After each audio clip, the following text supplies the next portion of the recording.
Good morning. Welcome back into Daybreak. And yes, we have guests this morning, an attractive couple. We've got one of the Four Seasons. No, he's not a Four Seasons. He's a Jersey boy, though.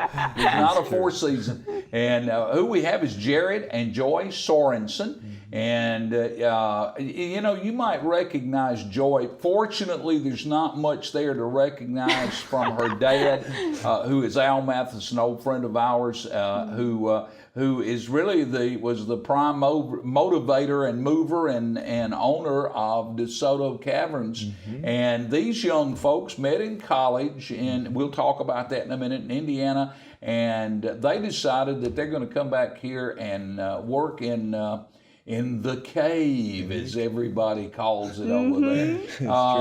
Tell us about where you all met and how all that came about. Absolutely. Well, we met in college in Taylor University in Upland, Indiana, and we met in photography class actually, and it was my senior year and her sophomore year.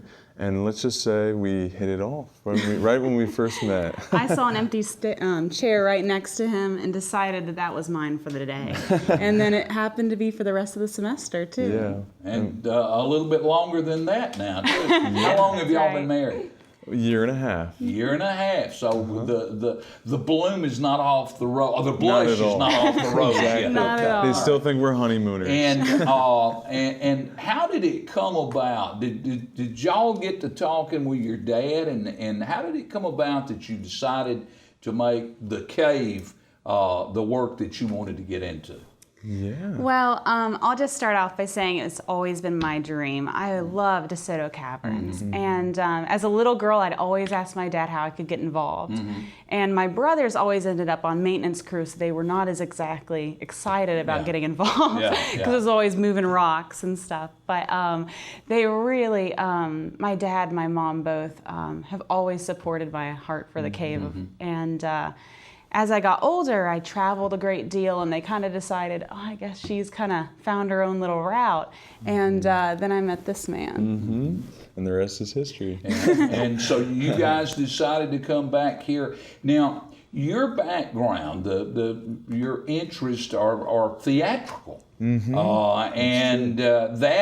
That's going to translate into some of the things that you guys have got planned for the cave. And we talked about, I was talking to Caprice Clinton, who's an old friend, and we were talking about that there's something new going to happen this fall, this Halloween season. Yes, sir. At the cave. Tell us a little bit about that. Absolutely. So we envisioned, Halloween is such a popular holiday that we really wanted to utilize that time since we're a family fun park, we really wanted to give an opportunity for our families and everybody to participate in something that was a little more extraordinary than the typical scare park or, just typical traditions.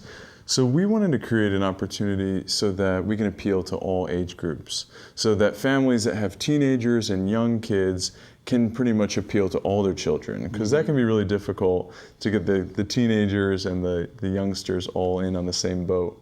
So what we wanted to do was make a haunted section and then a family festival section. Mm-hmm. So everyone can partake in the center of the festival section where there's entertainers, there's going to be storytelling and s'mores and all kinds of activity. And then there's going to be a designated haunt section that's recommended for 12 and older for ages. Parental guidance. Yeah. And 60 and down. Yeah, and 60 and down. Old folks we don't need any more excitement. Exactly. We've had all the excitement. Yeah, we want to keep the heart stable for a little bit. I came back to Sylacauga in the late 70s after going back to college and roaming around the state working and broadcasting for a while. And one of the first things that I went to when I came back was, back in those days, Sylacauga JCs had some wonderful haunted houses. Oh, yeah. And I've got a very dear friend, Larry Veazey, who was playing Dracula. And we had not seen each other in years. And as we're going through, Dracula sits up and says, "Well, hey, Jim, I didn't know you were back in town." That was I never will forget that. I'll always remember that. But and of course, you guys, you have, you're Christians, you have that's part of your vision. Yeah. That's part of what you're trying to do, is you're trying to tie in your belief system with what you're doing there in the park. Exactly, and that can be a huge challenge since a lot of people associate Halloween with, paganistic activity of any sort. So we really wanted to transform people's, perspective and just see it as a positive message that we could kind of reach people. So we're kind of doing a very avant-garde kind of, off the beaten path kind of thing. So we really want people to experience something and leave feeling like they had a meaningful experience. Well, that's wonderful. That's wonderful. Of course, Halloween is All Hallows Eve, and a very holy day. The next day is a very holy day on the church calendar, particularly for Catholics and those of let's see, there